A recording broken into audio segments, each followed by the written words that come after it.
बिस्मिल्लाहिर्रहमानिर्रहीम। नाज़रीन, doctor Mohammad Ejaz Sandhu special TV के प्रोग्राम छुपे खजाने में आपको खुश आमदीद कहते हैं। नाज़रीन, जैसा कि आप जानते हैं कि इस प्रोग्राम में हम मुख्तलिफ मौज़ूआत पे बात करते हैं और हमारा ज़्यादा फोकस एजुकेशन से रिलेटेड चीज़ों पे होता है और इकनॉमिक्स इशू पे भी हम बात ज़रूर करते हैं, लेकिन एजुकेशन हमारी प्राइमरी फोकस होता है जिस पे हम बात करते हैं। जब हम नॉलेज की बात करते हैं तो नॉलेज मुख्तलिफ तरीक़ों से लिया जाता है। जब आप किसी को देखते हैं तो उससे भी नॉलेज आता है, ऑब्जर्वेशन के थ्रू भी, ट्रेनिंग से भी नॉलेज आता है, एक्सपीरियंस से भी नॉलेज आता है, लर्निंग से भी नॉलेज आता है, एजुकेशन से भी नॉलेज आता है। और देन आप उस नॉलेज को इस्तेमाल करके और मुख्तलिफ मसाइल हल करते हैं दुनिया में। अब ये डिपेंड करता है कि आपके ऊपर कि आप उस नॉलेज को किस तरह इस्तेमाल करते हैं और आपका माइंड किस तरह काम करता है। फिर उसको हम इंटेलिजेंस की तरफ चले जाते हैं कि क्विक डिसीजन मेकिंग कैसे होती है। अब क्विक डिसीजन मेकिंग में भी हम ये देखते हैं कि राइट और रॉन्ग डिसीजन कितने हैं। If the person is intelligent he will never repeat it's mistakes. अगर आप मिस्टेक्स रिपीट्स कर रहे हैं, गलतियाँ दोहरा रहे हैं, तो इसका मतलब ये है कि आप इंटेलिजेंट नहीं हैं। तो गलतियों से सीख के आगे बढ़ना चाहिए और यही दुनिया की रुतैयत है। अब आज का जो प्रोग्राम है हमारा वो ख़ास तौर पे नॉलेज इकोनॉमी और नॉलेज जनरेशन के ऊपर है कि नॉलेज कैसे जनरेट होता है, ग्लोबल नॉलेज विलेज क्या है और किस तरह हम इसमें आगे बढ़ते हैं। आज के जो हमारे मेहमान हैं वो ब्रिगेडियर आज़म खां अफरीदी साहब हैं। हम उनका शुक्रिया अदा करते हैं कि उन्होंने टाइम निकाल के आए और स्वात से आके यहाँ हमारे प्रोग्राम में पार्टिसिपेट कर रहे हैं। ब्रिगेडियर साहब अगेन खुश आमदीद। Thank you ji. ब्रिगेडियर साहब, आप पहले ये बताएं कि आर्मी और आर्मी के बाद फिर आप सिविल भी काफ़ी बेशुमार काम कर रहे हैं, ये आपको शौक किस तरह आया? लड़ते लड़ते आप किस तरह? इस तरह है जी कि थोड़ा पीछे जाए तो मैं पाकिस्तान का पहला इंग्लिश स्पीकिंग गडरिया हूँ। राइट।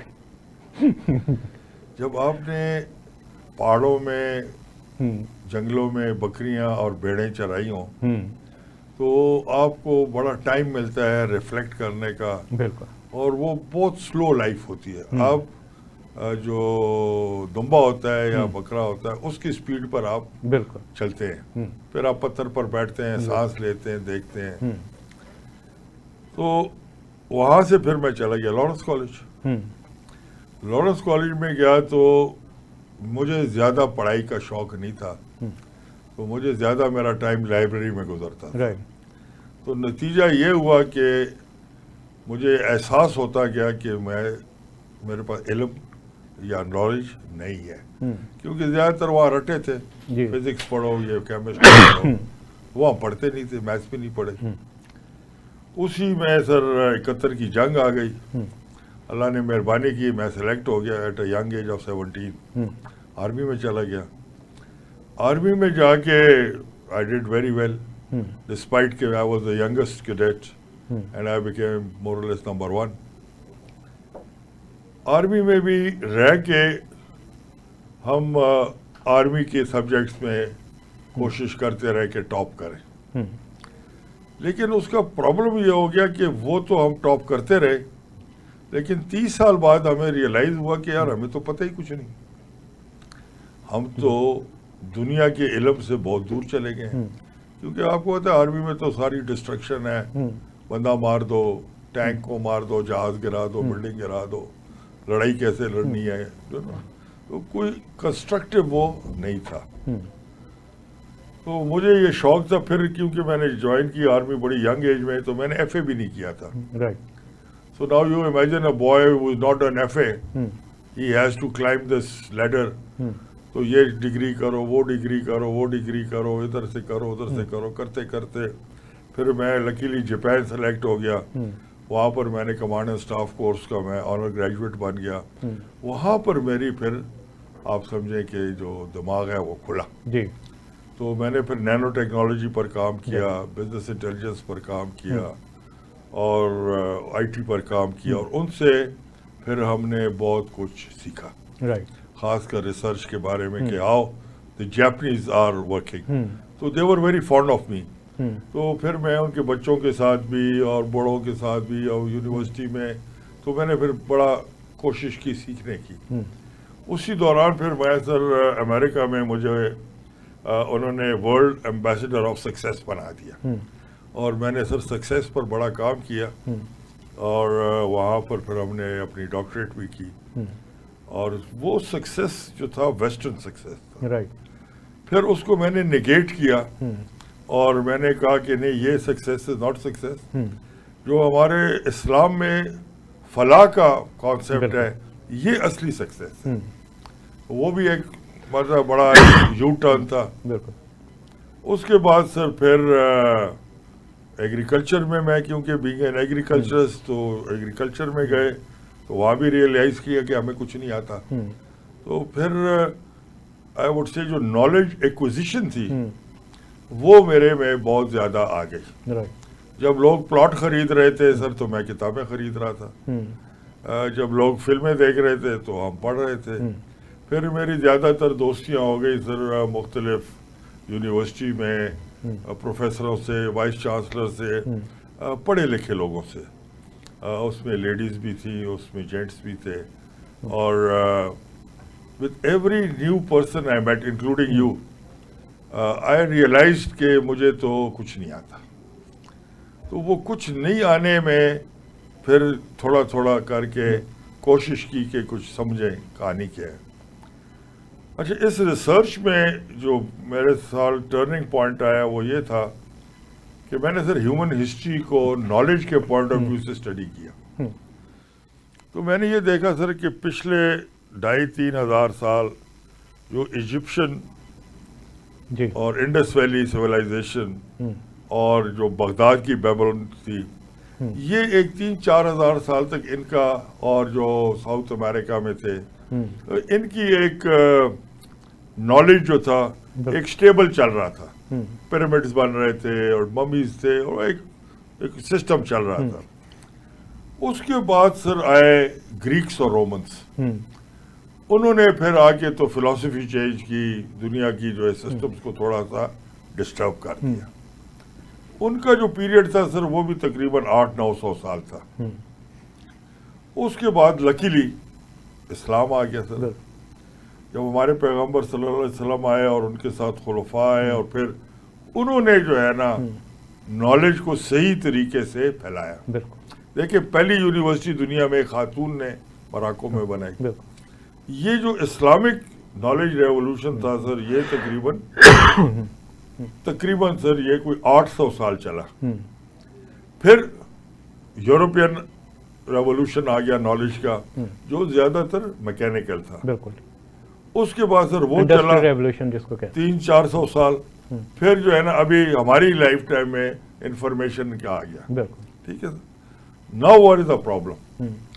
ये देखें, जितने जितने इसके बाद रेवोल्यूशन आए हैं, ये इनका जो टाइम स्पैन है वो छोटा होता गया। ठीक है सर। तो अभी प्रॉब्लम आया है जिसके ऊपर मैंने काम किया, I am very proud to say कि we have sir from Pakistan launched the global knowledge revolution. Right. And a lot of professors ask us कि जी ये क्या है? हम उनको ये समझाते हैं कि देखें, इल्म जो था, नॉलेज जो था, एक हद तक आ गया और ये जो अभी हमारा है, इधर आके ये नॉलेज जो पुराना वाला था ये रुक गया।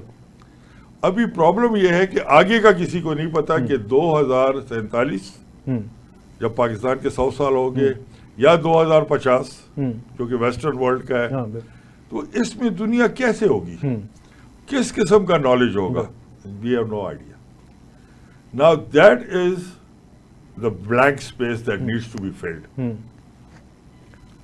द सेकंड प्रॉब्लम है सर कि जो इस वक्त नॉलेज के हब हैं वो दो हैं, the western knowledge which is in the Europe and America, and the Eastern knowledge which is in Japan, Korea, China. ठीक है सर। मेरी ये कोशिश है कि Pakistan in the next 5 years becomes the global knowledge hub for the underworld countries। ये मैं जो बातें कुछ कर रहा हूँ, I hope people will understand. बिल्कुल करेंगे। प्रॉब्लम ये है सर कि जो गरीब आदमी है उसको इल्म हासिल करने की रास्ता पाता है। न वो अमेरिका जा सकता है, न वो किताब खरीद सकता है, कुछ नहीं कर सकता। दूसरा, हमारा जो एजुकेशन सिस्टम है सर, ये 1860 का है और ये अपग्रेड नहीं हुआ। मोटी किताब है, 3 चैप्टर पढ़ाएंगे, बिल्कुल, उसमें से भी आपको बता देंगे कि 15 सवाल हैं, आपने 15 सवाल में से 5 सवाल देने हैं, पास कर लिया, आपको सर्टिफिकेट मिल गया। So you have a very limited knowledge, no knowledge, बल्कि आपने रटा मारा है जिसका कोई आगे फायदा नहीं। स्प्रेड है ही कोई नहीं। So the result is today in Pakistan sir, जो 250 के करीब यूनिवर्सिटियां हैं, they are all on the bank of bankruptcy. 5000 PhDs are out of job. बिल्कुल ठीक है सर, बिल्कुल सही कहा। जो आपके बच्चे पढ़ रहे हैं उनके लिए भी आगे फ्यूचर नहीं है। So people are running away कि जी मैं टैक्सी ड्राइवर बन जाऊं, कहीं मैं प्लम्बर बन जाऊं। तो इसके लिए तो आपने PhD या MPhil या ये तो नहीं किया था। अच्छा, अभी हमने इसके लिए सर क्या सोचा है? हमने सर इसके लिए 3 बड़े ब्लॉक बना लिए। हमारा जो पहला ब्लॉक है सर, वो है यूनिवर्सिटीज। हम यूनिवर्सिटीज को अप्रोच कर रहे हैं और स्पीयर हेड हम कर रहे हैं थ्रू पंजाब यूनिवर्सिटी। और पंजाब यूनिवर्सिटी में जो institute of education and research है, we are taking that on board and they are very very supportive and very helpful. The vice chancellor of Punjab university is a fantastic person, very very again positive, I mean hats off. ठीक है sir. इसी तरह हमारे मुख्तलिफ universities है, स्वात की university है, मलकंड की है, DI खान की है, करक की है, DG खान की है, कराची में है, सिंध में, everybody is on board. Sialkot में है, इधर लाहौर में है, बहुत सारी, अजमेरी यूनिवर्सिटी है, उसकी है, so there so many university, Minhaj है ऑल। दूसरा हमने ये किया सर कि इस वेस्टर्न थॉट प्रोसेस को बैलेंस करने के लिए हमने मदरसों को भी सर अपने साथ ऑन बोर्ड। बहुत जरूरी। वजह यह है क्योंकि जितने हमारे बच्चे इस वक्त यूनिवर्सिटियों में हैं, उससे ज्यादा बच्चे हमारे मदरसों में, और जो मदरसों के बच्चे हैं वो तो बिल्कुल ही ऑफ ट्रैक है, सॉरी टू से। ये हो गया सर दूसरा प्रॉब्लम। तीसरा जो हमारा सर प्रॉब्लम है कि हमारी जो लिंकेजेज है between academia, between industry and between the skills, they are missing. पहले ये होता था सर कि मिसाल मैंने कोई सब्जेक्ट पढ़ा तो उस सब्जेक्ट पर मैंने जाके जॉब के लिए अप्लाई किया। Now it's the other way round. Now the job will tell you कि जी मुझे इस किस्म का बंदा चाहिए। वो अभी है नहीं। नंबर 2, जो पुराने सब्जेक्ट थे सर, आपको याद है कि 15-20 होते थे, अभी सर वही सब्जेक्ट 1000 हो गए। सिर्फ आप एक आर्टिफिशियल इंटेलिजेंस को ले लेना तो उसके जो है ना 200 बच्चे, आप साइबर सिक्योरिटी के लिए उसके आगे बच्चे, एग्रीकल्चर को ले लें सर तो उसके तो पता नहीं कितने ही बच्चे, मैं क्योंकि एग्रीकल्चर में हूँ। फिर एक कॉन्सेप्ट पहले होता था सर कि large is big, now the concept is small is big. अभी लोगों को नैनो टेक्नोलॉजी का पता ही नहीं है। Nano technology in agriculture alone is $3 trillion. और जब आप नॉलेज इकोनॉमी की बात कर रहे हैं ना सर, तो वो नॉलेज इकोनॉमी उसी वक्त आएगी when you have the knowledge and you have the right knowledge. एक और लफ्ज मैं आज इस्तेमाल करना चाहता हूं आपके साथ, मुझे दुख से कहना पड़ता है, दैट वर्ड इज इररेलेवेंस, ह्यूमन इररेलेवेंस। जो आने वाली नॉलेज है वो क्या कर रही है? Machines are becoming relevant and human beings are becoming irrelevant, for which the humans are not prepared. बिल्कुल सही कहा आप। ठीक है, and nobody is thinking about it. हम कहते हैं ह्यूमन सेंटर्ड अप्रोच होनी चाहिए। ठीक है सर, जो कि अभी मशीन सेंटर्ड है, ह्यूमन सेंटर्ड नहीं है। एंड ह्यूमंस डोंट नो कि क्या होगा। अभी उसके आगे मैं थोड़ा सा चलता हूँ। हमने सर उसके आगे 6 हिस्से बनाए। हमारा जो पहला वाला हिस्सा है जिस पर हमने सिलेबस बनाना है, ट्रेन करना है, वो है वो यंग बच्चे जो कि अभी शादीशुदा नहीं है और उन्होंने शादियां करनी है। दे हैव टू लर्न के how marriage will take place in the digital age. बिल्कुल। They are not prepared. उसके बाद जो नेक्स्ट आता है sir, very important is parenting in the digital age. बिल्कुल। पेरेंटिंग वो है जो कि बच्चा पैदा हो गया और वो चला गया 4-5 साल का हो गया, ये जो पीरियड है this is called parenting in the digital as. उसके बाद आ गया sir childhood in the digital as. Childhood starts at 4-5 and goes till 12। बिल्कुल। ठीक है सर। फिर आ गया teens in the digital as, 13 से स्टार्ट हो गया, 19 तक चला गया। फिर अभी आ गया sir next entrepreneurship, skill development. ठीक है सर। उसके बाद सबसे इंपॉर्टेंट है old age in the digital. Like people in my, we don't talk about it, everybody is in stress. बच्चे चले गए हैं, बीवियां मर गई हैं, जो जिंदा है वो भी मर्दा के बराबर है। तो वो लोगों को समझ ही नहीं आ रही कि क्या करें। पहले क्या था, सब इकट्ठे थे, प्यार था, मोहब्बत थी, somebody was to carry you, somebody would bring something। अभी कुछ भी नहीं है। वो कनाडा से वहां से आपको मैसेज कर रहे हैं, डैड हाउ आर यू, खत्म हो गई बात। यहाँ एलीट क्लास में DHA वगैरह में मैं बेशुमार देख रहा हूँ कि अकेले बीमार है ना, they are all stressed. What has happened, बच्चे सारे बाहर सेटल्ड हैं, people have lost peace of mind. अच्छा, नॉलेज रेवोल्यूशन का जो है ना सर, आपने एक सवाल नहीं पूछा कि नॉलेज रेवोल्यूशन का मकसद क्या है, what is the aim, why are we interested in the knowledge revolution. Unfortunately, coming from a military background, I for 50 years saw the destruction of human beings through the military machine, which I thought was extremely stupid. Billions and billions and trillions of dollars we have used to destroy ourselves, destroy the human beings, destroy the properties and destroy everything. Gaza को आप देख लें, Bosnia को देख लें, Ukraine को देख लें, कश्मीर को देख लें। I mean, what are we getting? Nothing. So the first mission we are doing is convert knowledge from destruction to peace.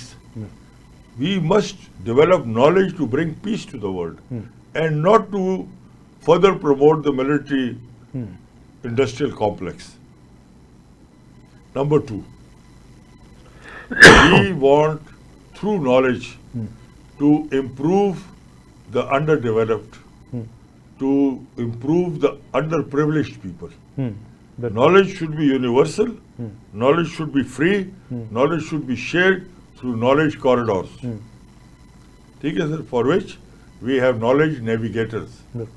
And every country has to have its own national knowledge highway on which they have to decide where they want to start and where they want to go.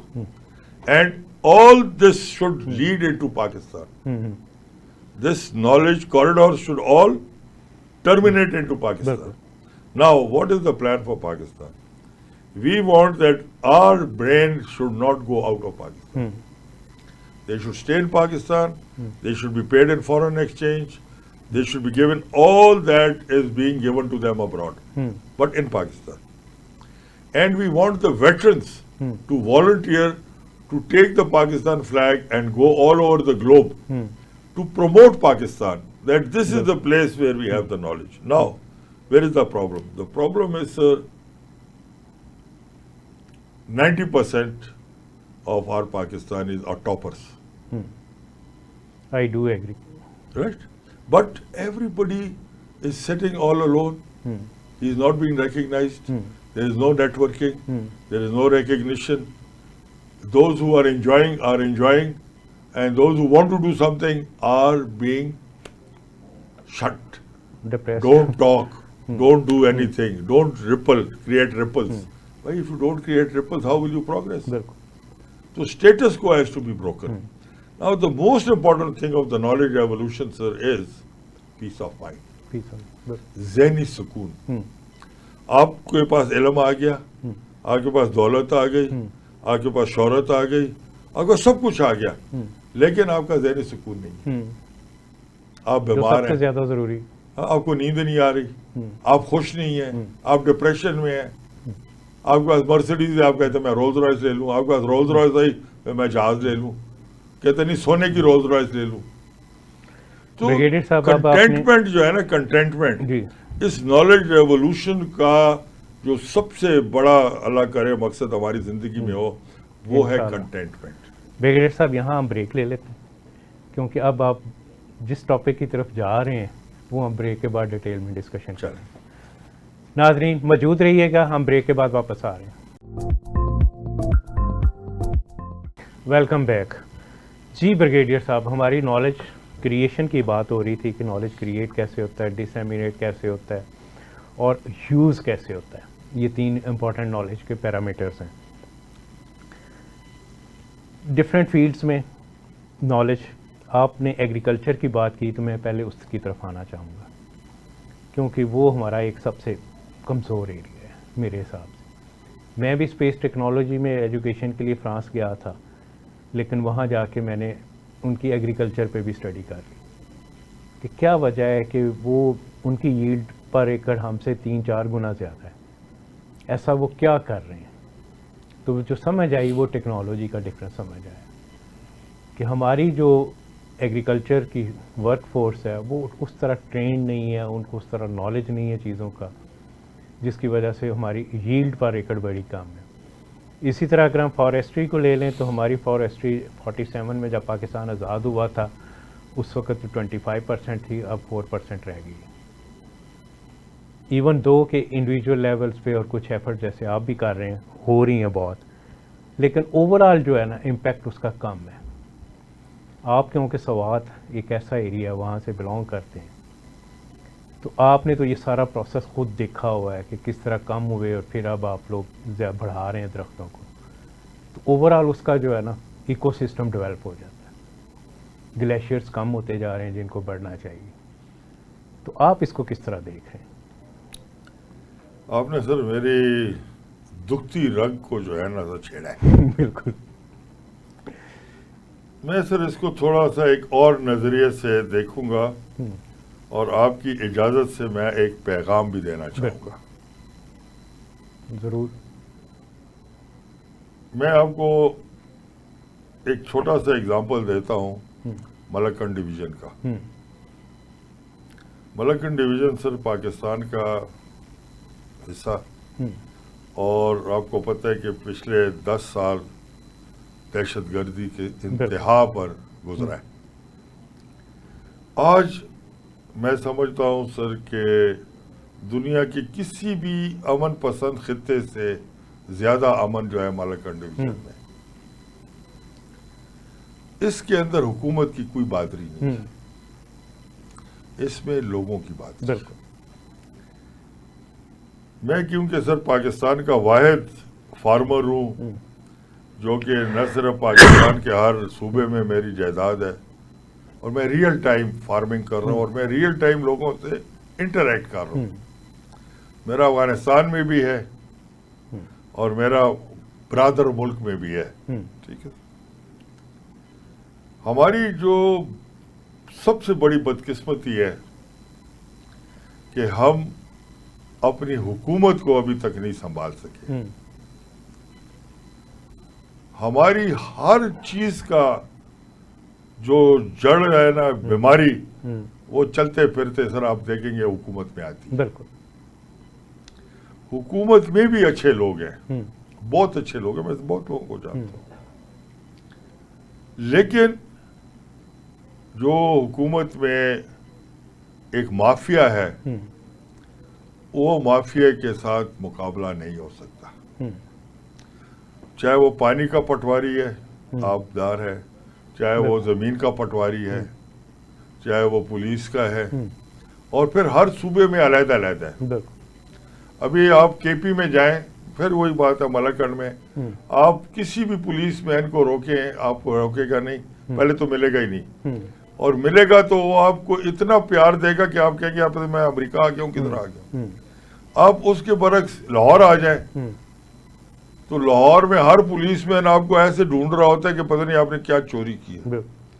मेरी अपनी गाड़ी सिंध की है sir, Sindh number plate है, और मैं हर बार जब गुजरता हूँ तो मुझे रोक लेते हैं। तो मैंने कहा भाई मेहरबानी करो, मुझे एक सर्टिफिकेट लगा दो कि you have checked this vehicle, ताकि मुझे बार बार आपको तकलीफ ना हो इसको मुझे रोकने की और खड़ा करने की। एक बंदा फैमिली के साथ हो। Government of Pakistan sir needs to be overhauled, एक। Good. दूसरा, एक जमाना था सर कि character was the main strength of the government. बिल्कुल। फैमिलीज में भी कैरेक्टर को ज्यादा इंपॉर्टेंस दी जाती है। अभी सॉरी टू से सारे 10 नंबरिया जो है ना सर, वो आपके हुकूमत में आ गए। बिल्कुल। आप हर दिन देखें ना क्राइम जो हो रहा है, कौन कर रहा है क्राइम? अपने ही कर रहे हैं, अपनों के खिलाफ ही कर रहे हैं। चाहे आप यूनिवर्सिटियों में देख लें, इज्जतें लूटी जा रही हैं। हाउ कैन यू इमेजिन कि a professor is doing this बिल्कुल। और boys are doing that, porno फिल्में बन रही हैं। This is not on, and there should be no zero tolerance, there should be zero tolerance against corruption. बिल्कुल। आप जो सब्जेक्ट लेंगे सर, मैंने पाकिस्तान में इंट्रोड्यूस किया है। मुझे लोग कहते हैं किया क्यों नहीं? मैंने कहा because we are a zero tolerant society, corrupt company. हमने कहा आप करते हैं तो करो, नहीं करते तो दुनिया में और कोई कर लेगा। बिल्कुल। मैं स्मार्ट ग्रिड लेके आया, ये जो अभी एमिशंस का ये मैं लेके आया, अभी तक नहीं हुआ। अभी वो फिर आए हुए हैं, मेरे से एडवाइस ले रहे हैं कि सर कैसे करें। कहने का मेरा मकसद ये है सर, हमारी अनफॉर्चुनेटली सारी बीमारियों की जो जड़ है ना, वो करप्शन है, वो हमारी हुकूमत है। इनएफिशिएंसी, बिल्कुल, इनकॉम्पिटेंस, करप्शन एंड लेथार्जी। बिल्कुल। Nobody is responsible. बस कहते हैं यार ठीक है, चलते रहो।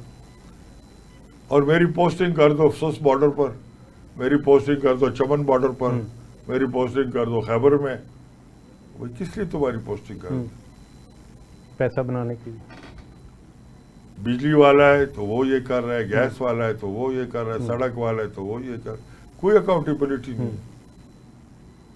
आप अपनी जुडिशरी को देख लें। अनफॉर्चुनेटली मेरा केस सर 50 साल से लगा हुआ है, जीता हुआ केस दोबारा उन्होंने मेरे ऊपर हुकूमत ने केस बना दिया यार।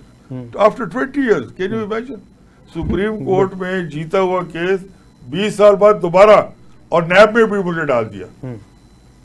भाई केस 100 मील दूर हुआ है तो आपने मुझे बीच में डाल दिया, शरीफ आदमी, क्योंकि ये नैब में था। मैं first chief of staff of NAB था, तो मैंने कोई गुनाह किया, ईमानदारी से काम किया, तो आप मुझे उसकी सजा दे रहे हैं। लेकिन अल्लाह ने मेहरबानी है, हम नहीं घबराते।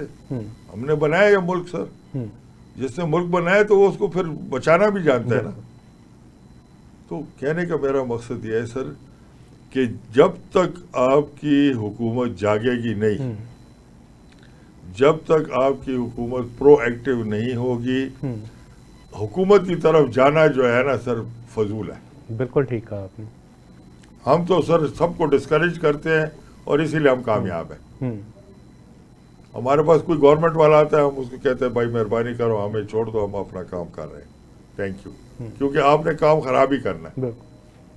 ये है हुकूमत की जो आपने बात की, अनफॉर्चुनेट है कि कुछ डिसीजंस विद इन सेकेंड्स भी हो सकते हैं। अब फॉर एग्जांपल हम कहते हैं कि हमारा मुल्क गरीब है, तो 3 लाख लोगों को हम फ्री बिजली दे रहे हैं, फ्री पेट्रोल दे रहे हैं, क्यों दे रहे हैं अगर गरीब नहीं? है तो? मैं सर उसको थोड़ा सा, if you don't mind, let me put it in another dimension. You know I work in Afghanistan also, ठीक है? अफगानिस्तान की करेंसी सर हमसे 2 गुना स्ट्रॉन्ग है। बिल्कुल। 80 अफगानी का डॉलर है, हमारा 280 का। बिल्कुल ठीक है। देखें आपके पास इतना मिनरल है, बिल्कुल, इतना एग्रीकल्चर है, इतना रिसोर्स है, आप सोच नहीं सकते। मैंने सर FBR को रिक्वेस्ट की कि आप हमें इजाज़त दें, हम आपको ट्रैक एंड ट्रेस IT का सिस्टम देते हैं। बिल्कुल। सिर्फ फार्मास्यूटिकल कंपनी सर आपका बजट देगी, सिर्फ शुगर इंडस्ट्री आपको देगी, सिर्फ ट्रांसपोर्ट इंडस्ट्री आपको देगी, एग्रीकल्चर को छोड़ दे। तो नहीं करते। अभी इसका तो मेरे पास और आपके पास तो कोई वो नहीं है ना, जवाब है नहीं, बिल्कुल। देखिए ना, आपके पास कुल्हाड़ी है, अभी आप कुल्हाड़ी पैर पर मारे या दरख्त में मारे तो नुकसान तो अपने ही कर रहे हो ना। गवर्नेंस के ऊपर भी मैंने भी एक दो दफ़ा प्रोग्राम्स में भी बात की है, प्रपोजल्स भी दी हैं कि फॉर एग्जांपल रिफंड है, अब रिफंड को आप लिंक कर दें टाइम के साथ, सिंपल कि with in 30 days refund settle होना चाहिए। अब इसमें कौन सी रॉकेट साइंस? नहीं, उसमें सर एक और गेम है, you have to understand the game. बिल्कुल। जो वेस्टर्न कैपिटलिस्ट फाइनेंशियल सिस्टम है ना sir, we call it blow back. आपसे हुकूमत ने लिए पैसे, जब हुकूमत का दिल किया आपको वापस कर दिया। Islamic system is the other way around. बिल्कुल। इस्लामिक सिस्टम ये है, कहता है कि जी आप पहला एडवांस में पैसा दें और उसके बाद काम करें। इतना बड़ा फर्क है। क्यों? वो सूद पर चल रहा है ना, इसलिए सूद बंद किया वाला ने। तो हमारा जितना गवर्नमेंट है या गवर्नमेंट की मशीनरी है वो सब सूद पर चल रही है, और सूद के साथ उन्होंने रिश्वत को भी साथ मिला दिया। आप कोई फाइल किसी के पास लेके जाए, वो आपको क्या कि जी मेरी ये फीस है, ये दे दे। लाहौर क्या कर चैम्बर, सकते हैं? वही लाहौर चैम्बर में चीफ कमिश्नर टैक्स आया था, ठीक है, उसको वहाँ ओपनली ये बात हुई कि 25% रेट है रिफंड का। हाँ, नहीं ये तो एक है सर। देखिए बात ये है, मैं जब नैब में था ना सर, जनरल मुशर्रफ के दौर में, तो मैंने जनरल मुशर्रफ को कहा था कि जो फैसलाबाद की सूत मार्केट है, मैं इससे आपका बजट पूरा कर दूं। उस जमाने में सर $16 मिलियन सिर्फ पीओएल वाले डेली दे रहे थे, डेली, और अभी भी दे रहे हैं। ये पेट्रोल की जिधर रेट है, गैस की, मतलब है बंदे को दुख होता है सर।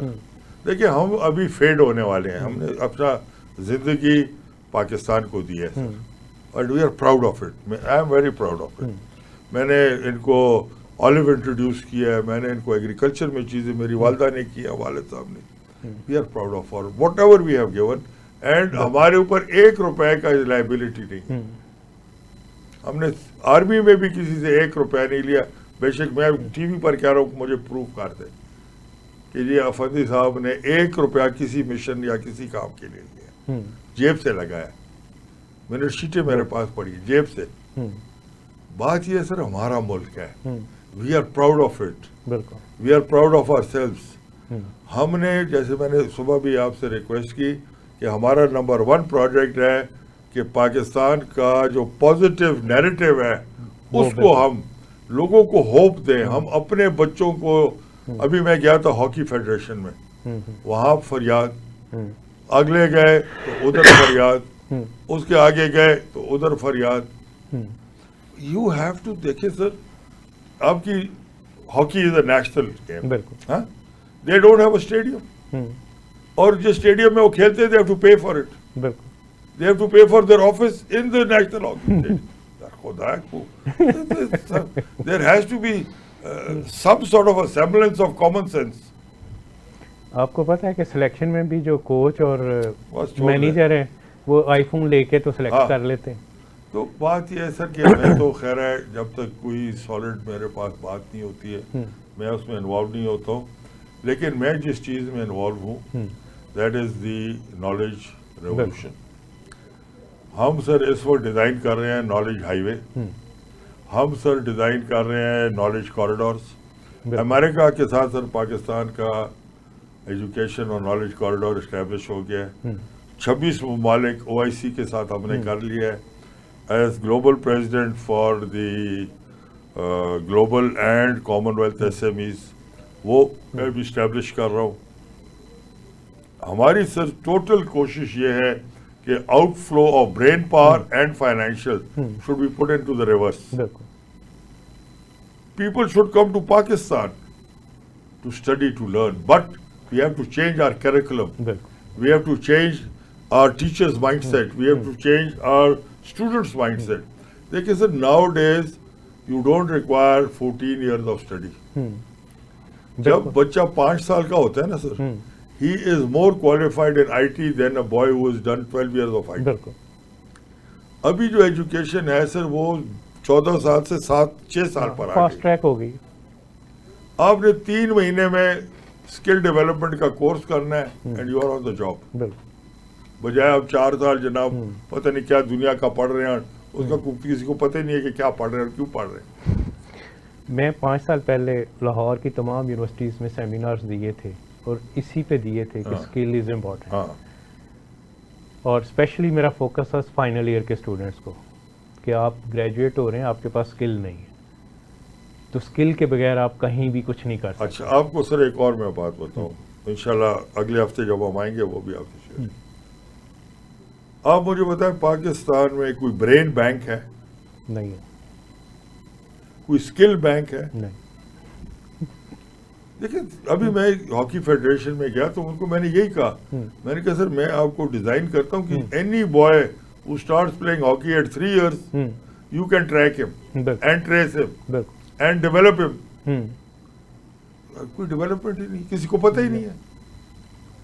फिर सर देखें इस वक्त लाखों वेटरन्स हैं, you know we are as pensioners we have the largest allocation of the budget, बिल्कुल। Billions, and what are we doing? हम अपने चीफ की बुराई कर रहे हैं, हम अपनी आर्मी की बुराई कर रहे हैं, हम कोई इसको सपोर्ट कर रहा है, कोई उसको सपोर्ट कर रहा है, कोई प्लॉट खरीद रहा है। ओ भाई खुदा है, प्लॉटों से बाहर निकलो, अपने कौम का सोचो, इनसे काम लो। बिल्कुल देखिए आप एक बंदे को सर 3 लाख पेंशन दे रहे हैं, 2 लाख पेंशन दे रहे हैं, 1 लाख पेंशन दे, तो यार उसे काम तो लो ना। वही काम को नहीं लिया जाता। तो काम लेना नहीं हमने किसी से। So my sir view is that we need to revolutionize things, but peacefully. बिल्कुल We don't have to go and kill people. We don't have to go and smash their heads. No, we should do it through knowledge, peaceful gains, and we should benefit human beings everywhere in the world. देखिए पाकिस्तान को चाहिए कि हर जो भी पढ़ना चाहता है उसको बिल्कुल कहें जी you have a free ticket, you have a free visa, आप आए पाकिस्तान। क्यों? वो आएगा, वो आपका एम्बेसडर बन जाएगा। बिल्कुल हम जो है ना वो एक टेररिज्म के चक्कर में पड़े हुए हैं, वो उसका अलहदा हमारे पास प्रोग्राम है, how to handle this terrorism problem. But you have to sir गले लगाना है अपने लोगों को। अगर आप लोगों से सब कुछ छीन लेंगे तो वो फिर क्या करेगा? वो मारदाड़ी करेगा ना फिर। और ये एक जो सिलसिला दस्तरखान वाला चल पड़ा है, मैं तो उसके सख्त मुखालिफ हूँ कि आप खाना दे रहे हैं, आप उसको खाना कमाना नहीं दे रहे। नहीं, that is exactly what I am saying ना, you are making people dependent. बिल्कुल इसलिए तो इस्लाम में भी कहा है कि जी जो बेगर है उसको डिस्करेज करें। बिल्कुल जो बेगिंग करने आए आप उसको किसी न किसी यूजफुल उस पर लगा दें। काम पे लगा दो। अगर अफवाज भी है तो उसको क्या है, बैठ यार तू ये कर, तो हम वो नहीं कर रहे। जिसके पास पैसा है, he doesn't know what to do with charity. और दूसरा जो सर सबसे बड़ा प्रॉब्लम है कि Pakistan is number 1 in charity. बिल्कुल है, ठीक है sir, Pakistan is number 1 in is brain power, in physical power, but our press unfortunately बिल्कुल आप 130th हैं, आप 140th हैं, आप 150। ओ भाई खुदा किस लिए 100 किस तरह तुम्हें पता चला 150th है? हमसे कौन अच्छा है? हम डेटा ही नहीं प्रोवाइड करते, जिसकी वजह से मसला आता है। तो यही तो अर्ज कर रहा हूँ ना सर जी कि देखिए जब तक इत्तेफाक नहीं होगा, आप यूनिवर्सिटियों को ही देख लें। इस वक्त आप मुझे बताएं कौन सी यूनिवर्सिटी है जिसको ये पता है कि फ्यूचर का मैंने क्या पढ़ाना है, किसको पढ़ाना है, कौन पढ़ाएगा? अभी जो हम प्रोग्राम लेके आ रहे हैं वो आपसे शेयर करूंगा। 150,000 students will be in one class. और कौन पढ़ा रहा होगा sir? The world's best professor from MIT, from Harvard, from China, from Japan, from Pakistan, from Saudi Arabia. जो सब्जेक्ट का दुनिया का नंबर 1 है वो पढ़ा रहा होगा। न उसने क्लास में जाना है, ऑनलाइन न आपने कोई बिल्डिंगें बनानी है। That is called the global knowledge engineering virtual university. बिल्कुल हमने माफिया बनाए हुए हैं, बिल्डिंग बनाओ, फिर उसमें प्रोफेसर रखो, फिर विजिटिंग प्रोफेसर रखो, फिर कंसल्टेंट रखो, तो देला आउटपुट जीरो। बहुत बहुत शुक्रिया ब्रिगेडियर साहब, टाइम की हमारी शॉर्टेज है, डिस्कशन बड़ी अच्छी चल रही है। इंशाल्लाह फिर दोबारा आप जब नेक्स्ट टाइम आएंगे फिर एक प्रोग्राम रखेंगे इसके I hope I am not behind bars. नहीं। नाजरीन, प्रोग्राम का वक्त क्योंकि ख़त्म हो रहा है और जो ब्रिगेडियर साहब ने बातें की हैं कि पाकिस्तान में हर चीज़ मौजूद है, पाकिस्तान मिनरल से अनरिच्ड है, ट्रिलियन डॉलर्स। आज से 20 साल पहले मैंने एक बुक पब्लिश की थी, तब मैंने उस वक़्त उसमें डाटा दिया था कि एट दैट टाइम 20 साल पहले पाकिस्तान में 15 ट्रिलियन डॉलर के रिसोर्सेज थे। अब 20 साल गुजर गए हैं और रिसोर्सेज ऐड हो चुके हुए हैं, हमने उनको इस्तेमाल करना है। अभी तक हम रिकॉर्डिंग को सही तरह इस्तेमाल नहीं कर पाए जो 600 बिलियन डॉलर का है, तो बाकी रिसोर्सेज तो अभी तक अनअर्थ हैं। तो हमें मिलकर काम करना है और पाकिस्तान में बहुत कुछ है जिसको हम आगे ले जा सकते हैं। इसके साथ अपने प्रोग्राम में मुझे इजाज़त दीजिए। अल्लाह हाफ़िज़।